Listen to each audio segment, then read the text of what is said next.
అసలు మన దేశంలో ప్లాస్టిక్ నిషేధం సాధ్యమేనా? అందరికీ నమస్కారం. పర్యావరణ పరిరక్షణలో భాగంగా ఈ సింగిల్ యూజ్ ప్లాస్టిక్ని నిషేధించింది మన ప్రభుత్వం. కానీ దానిని బేఖాతరు చేస్తూ అనేక చోట్ల యథేచ్ఛగా కొనసాగుతూనే ఉంది. పర్యావరణ పరిరక్షణలో భాగంగా కేంద్రం జూన్ 1న సింగిల్ యూజ్ ప్లాస్టిక్ని నిషేధించింది. వీటికి బదులుగా ప్రత్యామ్నాయ వస్తువులను వినియోగించాలని, నిబంధనలు ఉల్లంఘిస్తే శిక్షలు తప్పవని కూడా హెచ్చరించింది. అయినా ఎవరు పట్టించుకోవడం లేదు సరికదా. ప్రత్యామ్నాయ మార్గాలు చూపించకుండా బ్యాన్ ఎలా చేస్తారని ప్రశ్నిస్తున్నారు. తనిఖీల పేరుతో అధికారులు కొద్ది రోజులు హడావిడి చేసినా ఏం ప్రయోజనం లేదు.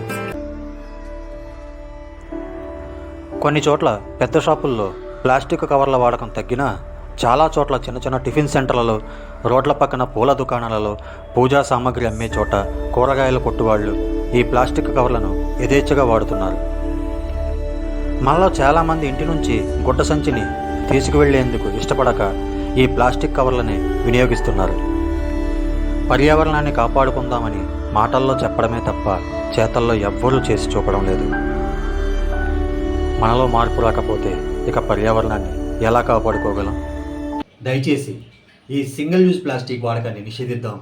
ప్రతి ఒక్కరూ పర్యావరణ పరిరక్షణలో భాగస్వాములు అవుతాం.